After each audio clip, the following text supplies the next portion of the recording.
Now, we've just had the spring forecast from the government. It's their kind of big opportunity to update how they see the state of the economy. But it's very hard not to be focusing on this, because this is the latest news and it could be incredibly consequential for what's going on. So we're going to start with this and then ask the question of what might that mean for the forecast that we've just got on the UK economy. Might they be worth the paper they're written on or not? And we'll start with a bit of an update, because pretty much every hour, every minute, we're getting new news about things that are happening in the Gulf area here, Straits of Hormuz, where you're not seeing that traffic. So normally you've got oil tankers going in and out all the time, natural gas as well, fertilizer, bulk carriers, grain carriers coming through these narrow straits and bringing stuff in here and mostly taking oil out. And that oil comes out of there and it goes, eventually into our cars and into planes and into the petrochemical facilities. But right now, not many ships passing through there. And part of the reason is obviously there have been some attacks. There was a drone attack, news of a drone attack in the UAE on one of the oil installations over there. Look further north, so look around Iraq, and you've got 2 oil fields where oil output has been reduced. What else has been going on in Qatar?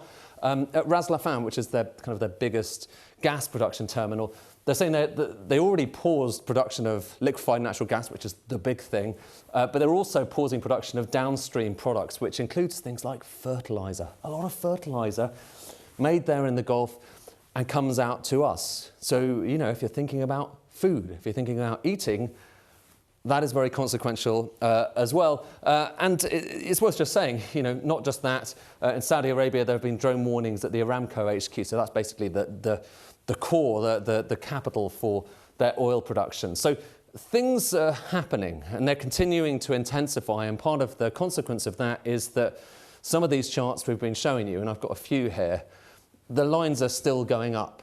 So this is the oil price. So this is the Brent crude price.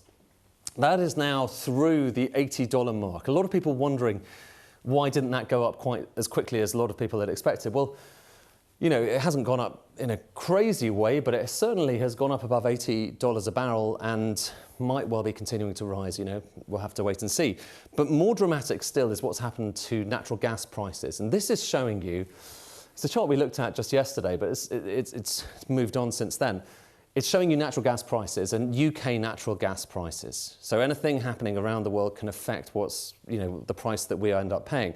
Worth saying, this is the wholesale price. So if you're thinking about what is your energy bill going to be, this doesn't instantly affect it because you have this price cap mechanism that means basically, every 3 months that's looked at and it gets updated.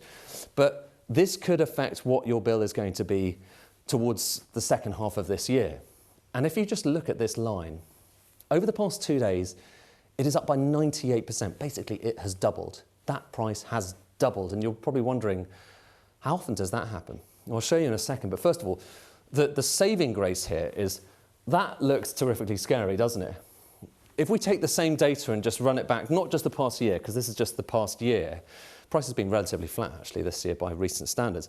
But run it back all the way to 2021, what do you see? Look.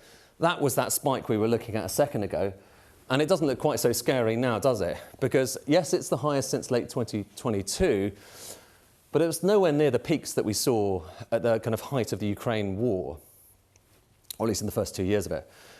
But here's the thing that is quite worrying. It's the rate of change. So the level is lower, but the rate of change is even quicker than back then. And I wanted to show you this.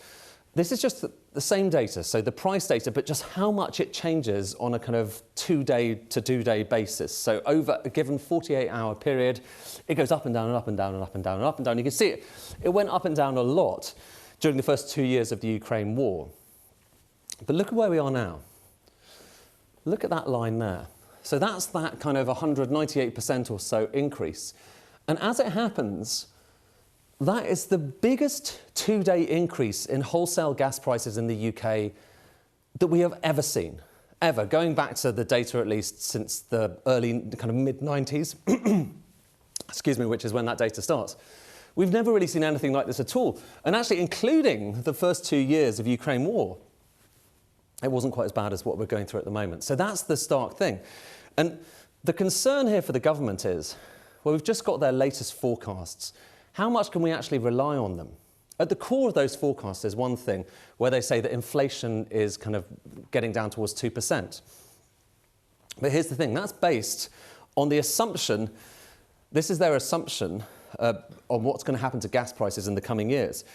And all of their forecasts, basically everything that you're hearing about the latest spring forecast from the government, are based on the assumption that gas prices are staying relatively low.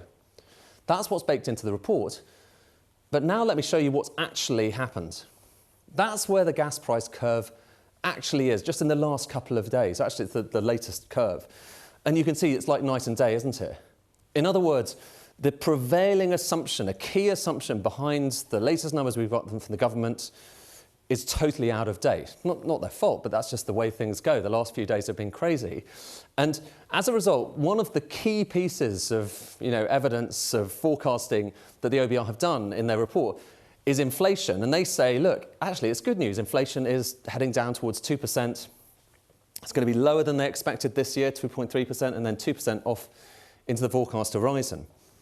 But, well, you saw the chart a moment ago. What if that's not the case? And here's one way of looking at it. This is basically from Capital Economics, looking at their forecast for inflation, asking the question, well, what if energy prices actually jump? It doesn't make that much difference if it's a temporary jump. What if the jump is big? It makes a bit more difference. What if the jump in energy prices lasts quite a long time? Well, then you're talking about inflation that's not around this dotted line, the 2% mark, which is kind of where you want it to be, but it's actually 3%, or it's getting towards 3%. So you see, that's a bit more worrying. And that then feeds into other things. It feeds into higher interest rates. So this is interest rates. They are currently 3.75%. They're expected, most people, traders, were expecting them to come down another half a percentage point or so. Now look what's happened. Traders think actually interest rates are going to be coming down much more slowly, may not come down at all from where they are at the moment. Final thing to note, I mean, we do have extra kind of growth numbers from the government. They've been updated. Slightly weaker growth this year, stronger growth 2027, 2028. But these are not very strong growth numbers. So that's the economic growth numbers. And the final thing is unemployment. So unemployment at the moment, 4.9% this year, 4.6% was the last forecast. But look at where the latest forecast takes it. 5.3% this year, 4.9% next year, higher in each of these years. So put it all together, and even if you ignore the Iran war, there are certain elements which might prove worrying for the government. The real concern, though, is that higher energy prices mean that essentially this definitive forecast from the state on how the economy is doing might already be completely out of date.